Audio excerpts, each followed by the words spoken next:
कछु कह दे तो दाढ़ी की तूने हम तो कई कैसे अब तो ना हम छोड़ी हैं। आजकल महाराज घर में छोटी छोटी बातों पर लड़ाइयां होती हैं नारी नारी में हैं। देवरानी को महाराज जिठानी की बात नहीं पसंद और जिठानी को देवरानी की बात नहीं पसंद। आजकल कहने का अभिप्राय ये है कि किसी के अंदर सहनशीलता नहीं है। आजकल लोग महाराज छोटी छोटी बातों पर लड़ना पसंद करते हैं लेकिन बातों को सुलझाना पसंद नहीं करते हैं। आज सुनीति कह रही है सुरुचि से कि धन दौलत राजपाट सब तुम ले लो, मैं तुम्हारी दासी बन के रहूंगी, मैं तेरा लाल खिलाती रहूंगी, केवल 2 वक्त की मुझे रोटी दे देना। आजकल की कोई कहीं है ऐसे? बताओ मैया, कोई कहेंगी? आजकल कोई ना कहीं, आजकल तो लड़वे को तैयार। हाँ सही बात है। और ध्यान रखना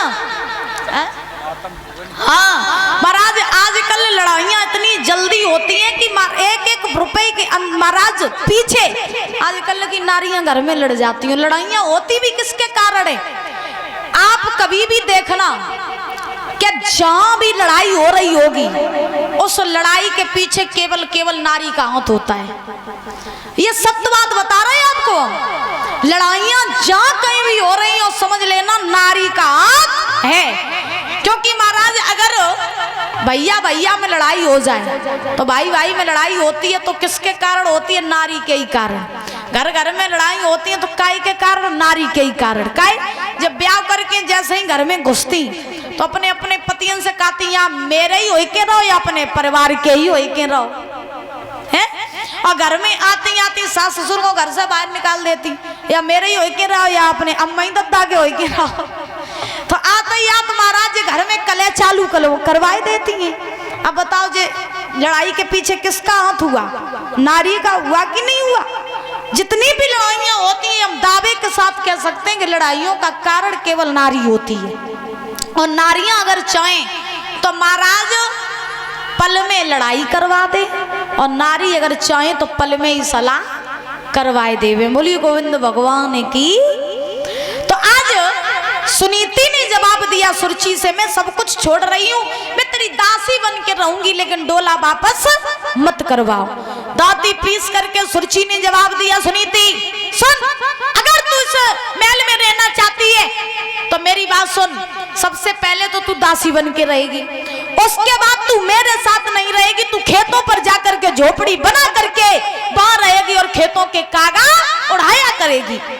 सुनीति ने जवाब दिया बेन ठीक है, जैसी तेरी आज्ञा, तू जैसा कहेगी मैं वैसी बन जाऊंगी, तेरे हर एक आदेश का मैं पालन करूंगी, लेकिन बेन तुम अपना राज्यपाट संभालो।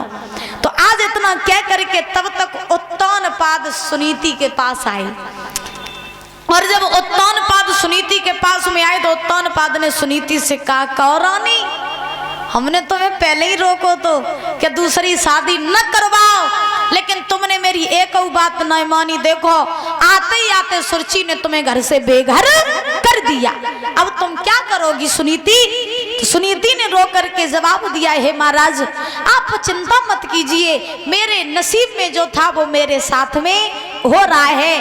अब आप मेरी छोटी बहन के साथ में अपना जीवन यापन कीजिए और बड़े ही आनंद से आप खुशहाली से रहिए। आज सुनीति ने क्या किया कि दासियों जैसे वस्त्रों को धारण किया और दासियों जैसे वस्त्रों को धारण करके आज सुनीति चली और चल करके महाराज खेतों पे जा करके खेतों के कागा उड़ाने लगी, झोपड़ी बना करके मैया रहने लगी। कहा जाता है ना कि समय का कभी भरोसा नहीं होता है कि कब किसका समय बदल जाए। सुनीति जो थी महलों में रहने वाली महाराज, क्या कभी उसने सोचा था कि मुझे दासी बन के भी रहना पड़ेगा? सोचा था? कभी नहीं सोचा था। इसीलिए कहा जाता है ना कि समय का कभी भरोसा नहीं होता है कि कब किस्मत किसकी बदल जाए। अगर आपके ऊपर गरीबी है तो अमीरी भी आएगी और अमीरी है तो गरीबी भी आएगी। लेकिन आजकल लोगों के ऊपर जो अमीरी आई दादा, लोगों के ऊपर जो गरीबी आई अमीरी आई सोई महाराज फुदकन लगत। अब तो जकात के अब दुनिया में हमारे जैसो है को। हाँ, और हमने तो यहाँ तक देखा कि अमीरन के सामने अगर कोई छोटी जात को चलो आए तो आजकल के लोग जकात के मेरे सामने तेरी औकात का है। आज के लोग ये कहते हैं कि मेरे सामने तेरी औकात का है। सुनो, पैसा तुम्हारे पास में आज है, कल नहीं होगा, और जब तुम्हारे पास में कल पैसा नहीं होगा फिर तुम्हारी औकात का रही है? इसीलिए कहा जाता है अमीरी आ जाए तो ज्यादा उछलो नहीं, और गरीबी आ जाए तो ज्यादा दुख मत रहो, ज्यादा दुखी मत रहा करो, हर समय में हर समान रहा करो। बोली गोविंद भगवान ने की। आइए ताली बजा करके बोलेंगे बड़े भाव से।